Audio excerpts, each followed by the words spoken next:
మనిషి జీవితం సమస్యల సుడిగుండం. పదే పదే ఎదురయ్యే ఆటంకాలు, కారణం తెలియని కష్టాలు, పరిష్కారం కాని సమస్యలు, ఎంత వైద్యం చేసినా తగ్గని జబ్బులు మనిషిని ఉక్కిరి బిక్కిరి చేస్తూ ఉంటాయి. కొన్నిసార్లు ఒకే కుటుంబంలో తరతరాలుగా ఒకే విధమైన ఇబ్బందులు పునరావృతమవుతుండటం కూడా మనకు కనిపిస్తూ ఉంటుంది. కర్మఫలం నుండి ఎవరూ తప్పించుకోలేరనేది జగమెరిగిన సత్యం. అయితే ఒక వ్యక్తి తను చేసుకున్న కర్మ మాత్రమే అనుభవిస్తాడా, లేదంటే తన పూర్వీకుల కర్మను కూడా అనుభవించే పరిస్థితి వస్తుందా? ఈ ప్రశ్నకు సమాధానం శ్రీ దర్గా స్వామివారు ఒక భక్తునికి ప్రసాదించిన అనుభవం ద్వారా తెలుసుకుందాం. కడపకు చెందిన ఒక రిటైర్డ్ టీచర్ మొదటిసారి శ్రీ దర్గా స్వామివారిని కడపలో దర్శించుకున్నాడు. ఆయనకు అప్పుడప్పుడు స్పృహ తప్పి పడిపోయే జబ్బు ఉండేది.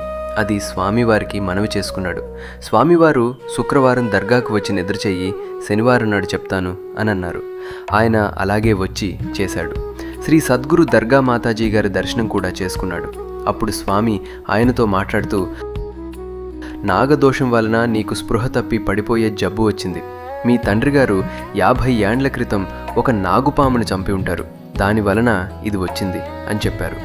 ఆ భక్తుడు ఇంటికి వెళ్ళి వారి అమ్మగారిని అడుగుగా ఆవిడ ఆ విషయం నిజమేనని చెప్పింది.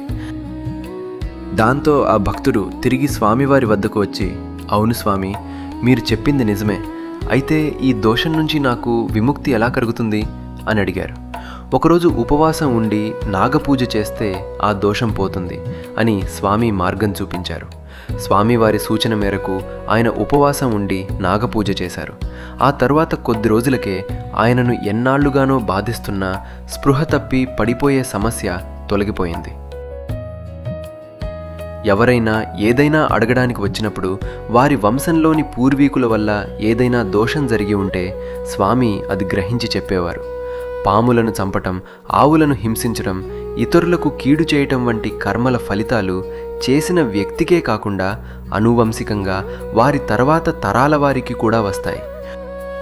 వంశంలో ఆస్తులు ఒక తరం నుంచి మరొక తరానికి సంక్రమించినట్లే పెద్దలు చేసిన మంచి పనుల పుణ్యఫలాలు, చెడు పనుల దుష్ఫలితాలు కూడా వంశ పారంపర్యంగా ప్రభావం చూపుతాయని స్వామివారి ఈ లీల మనకు తెలియజేస్తుంది. కర్మ దోషాల నుండి విముక్తి పొందేందుకు సద్గురువు మార్గదర్శనం, భక్తి, ధర్మాచరణ ఎంత ముఖ్యమో తెలియజేయడమే ఈ దివ్య లీలలోని అంతరార్థం. ఎందరో భక్తుల జీవితాల్లోని కష్టాల వెనుక ఉన్న కర్మబంధాలను గ్రహించి వాటి నుండి విముక్తి పొందే మార్గాన్ని చూపించిన కరుణామయుడు, భక్తవత్సలుడు, సమర్థ సద్గురు శ్రీ దర్గా స్వామివారి పాదపద్మములకు భక్తిపూర్వక నమస్కారాలు. శ్రీ దర్గా స్వామివారి దివ్యకృప సమస్త భక్తులపై ఎల్లప్పుడూ ఉండాలని ప్రార్థిద్దాం. ఓం శ్రీ సద్గురు పరబ్రహ్మార్పణమస్తు. మాతాపితా గురుదేవార్పణమస్తు. ఓం తత్సత్.